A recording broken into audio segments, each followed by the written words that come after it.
Karen Whitman believed her role as HOA president gave her power, and she loved wielding it. Every morning, coffee in hand, she took her self-proclaimed inspection walk, patrolling the neighborhood like a self-appointed sheriff. She measured grass heights, checked for unapproved paint colors, and once even fined a teenager for leaving his skateboard on his porch. But her biggest target was the Johnson family. The Johnsons weren't bad neighbors, just different. They didn't obsess over landscaping, their kids played in the yard without perfectly matching outfits, and worst of all, they didn't seem to care about Karen's constant nitpicking. To her, that was rebellion. That morning, Karen's sharp eyes locked onto a brown cardboard box sitting on the Johnsons' porch. It was large, about the size of a microwave, and sealed with layers of heavy-duty tape. Suspicious. Packages were common in their neighborhood, but something about this one didn't sit right with Karen. The Johnsons had recently hosted what she called one of those loud barbecue parties, and she was certain they were breaking HOA rules again. Maybe this time with some unapproved project or illegal home upgrade. Curiosity burned inside her. As she paced the sidewalk, she spotted Mr. Johnson leaving in his pickup truck. Moments later, Mrs. Johnson ushered their youngest child into the car and drove off as well. Their house was empty. The package still sat there, practically begging Karen to investigate. Glancing down the street to make sure no one was watching, Karen strutted up the Johnsons' driveway. She tried to convince herself this was justified. After all, as HOA president, she had a duty to protect the neighborhood from suspicious behavior. Her fingers tightened around the box. Heavy. Whatever was inside shifted slightly. Karen frowned. Electronics? Tools? Something illegal? Without hesitation, she snatched the box and hurried back to her house. Her pulse quickened with excitement. Finally, she had proof of the Johnsons' misbehavior. In her kitchen, Karen set the box on her marble countertop. She grabbed a pair of scissors and began slicing through the tape. The layers were thick, almost as if whoever packed it really didn't want it opened. The last strip of tape peeled away, and Karen's heart thudded with anticipation. She flipped the lid open. A pair of black, beady eyes stared up at her. Before she could react, a creature launched itself from the box. Ah! Karen shrieked, stumbling backward. The skunk hit the floor, its tiny paws scrabbling on the tile. Then came the spray, a sharp, overpowering stench that struck like a slap to the face.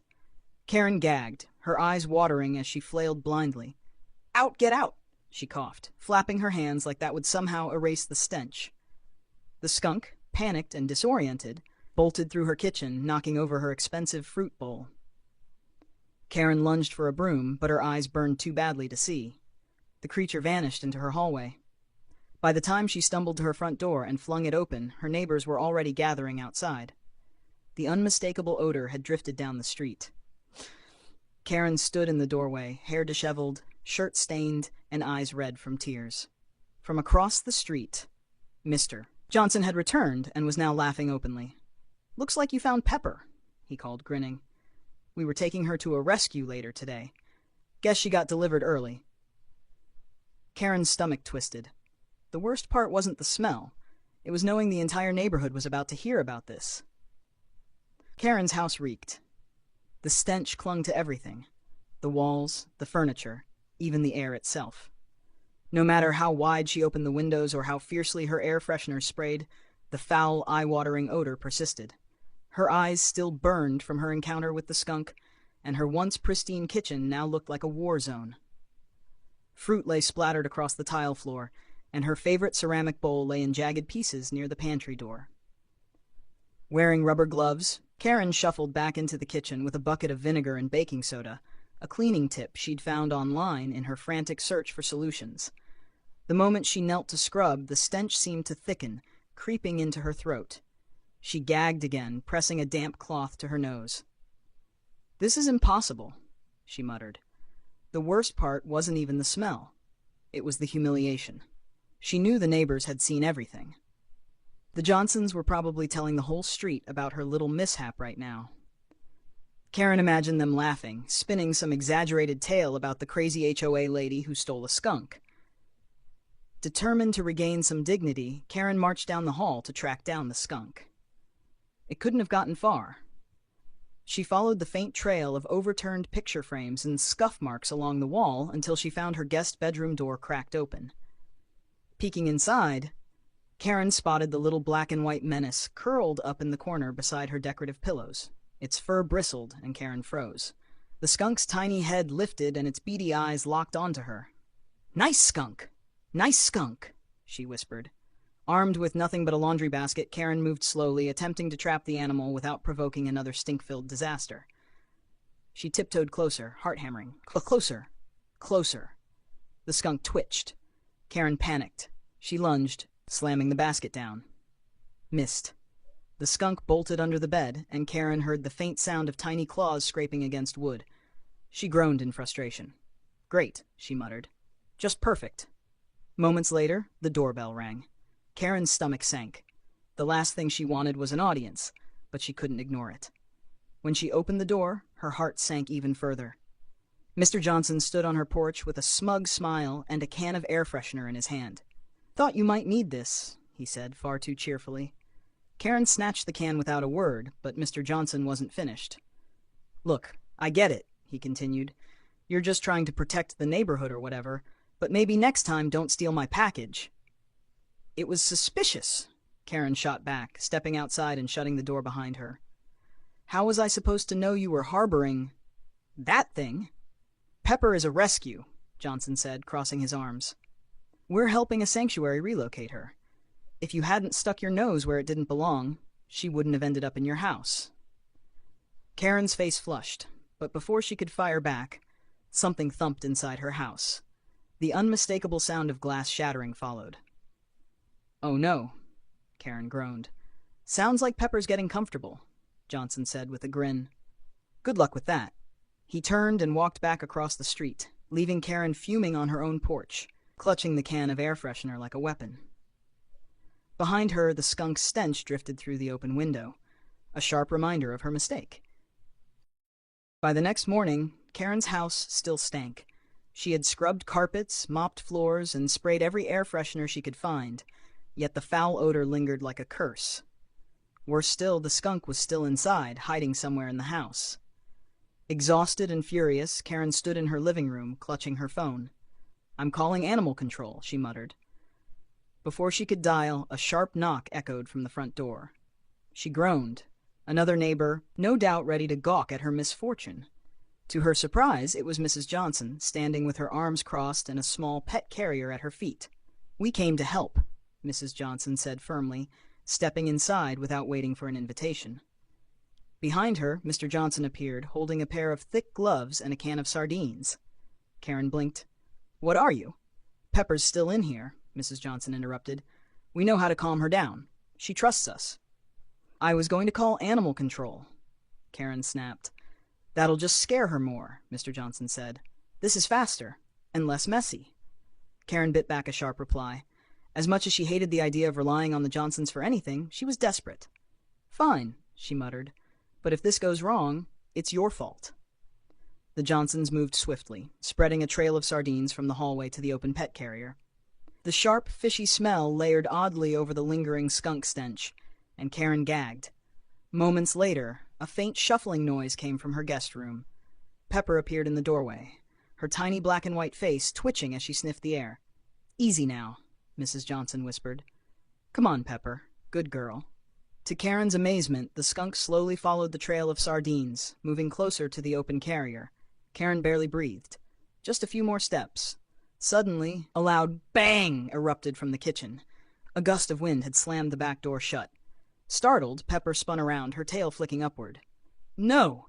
Karen shrieked, but it was too late. The room filled with an even stronger wave of that foul, eye-watering stench. Karen staggered back, coughing so hard her vision blurred. Mrs. Johnson grimaced but stayed calm, nudging the pet carrier closer. Somehow, miraculously, Pepper crept inside. Mr. Johnson slammed the door shut and locked it with a firm click. "Got her!" he cheered, holding the carrier up like a trophy. Karen could barely respond. Her throat burned, her eyes watered, and her house reeked worse than before. "We'll take her to the sanctuary right away," Mrs. Johnson promised. "Sorry about all this." "Sorry," Karen wheezed. "You should be apologizing for." "That's the thing," Mrs. Johnson cut in. We tried to tell you yesterday. The package was clearly marked as live animal, do not open. If you hadn't stolen it. Karen's face burned red. I was protecting the neighborhood. Sure, Mr. Johnson chuckled. Let's go, Pepper. As they left, Karen slammed the door behind them. She pressed her forehead against the cool wood, her pride stinging worse than her sinuses. Moments later, her phone buzzed. A text from one of the HOA board members appeared on the screen. We need to talk. Urgent. Karen's stomach twisted. Something told her the Johnsons weren't finished with her just yet. Karen sat at her kitchen table, still red-eyed and exhausted. The air in her house remained tainted with a pungent skunk odor despite her relentless cleaning efforts. The text from the HOA board kept flashing in her mind. We need to talk. Urgent. She couldn't imagine what else could possibly go wrong. The emergency HOA meeting was held that evening at the community clubhouse. Karen arrived early, determined to defend herself. She sat stiffly at the table, arms crossed, watching the board members filter in.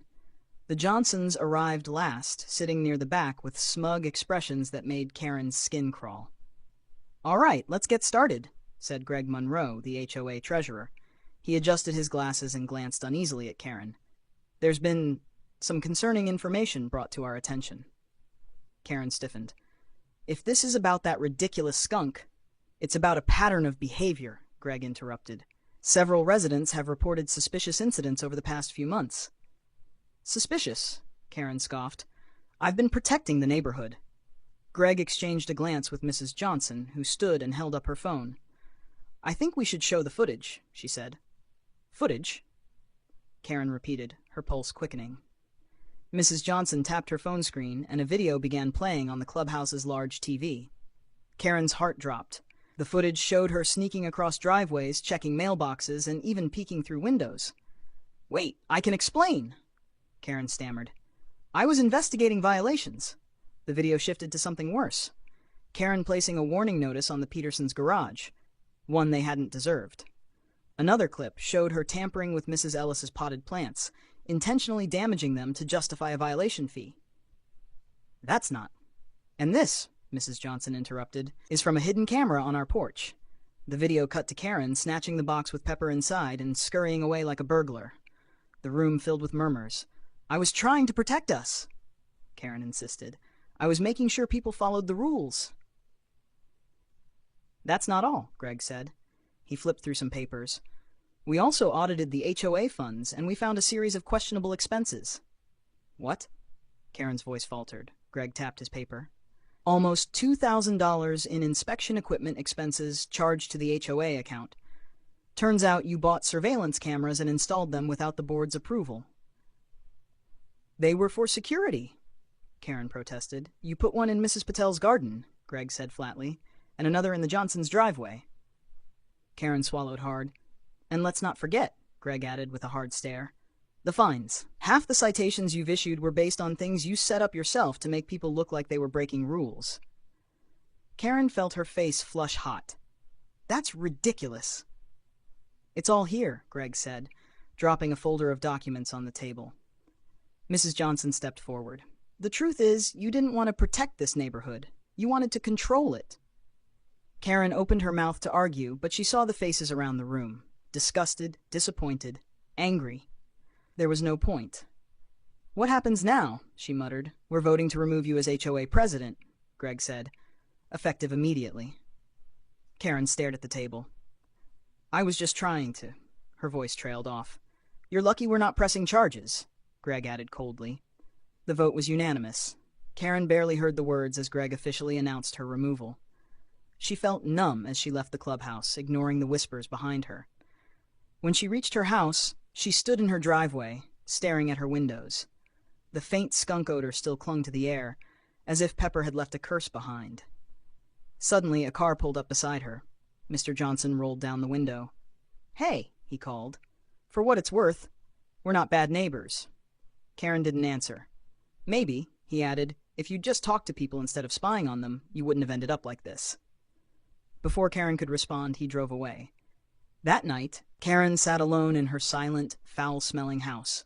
Her spotless floors and perfectly trimmed hedges didn't feel quite so important anymore. For the first time in years, She wondered if her idea of control had been nothing more than fear. Fear of change, fear of not being the one in charge. And as she sprayed yet another round of air freshener into the stale air, Karen realized the hardest smell to erase was the stink of her own mistakes.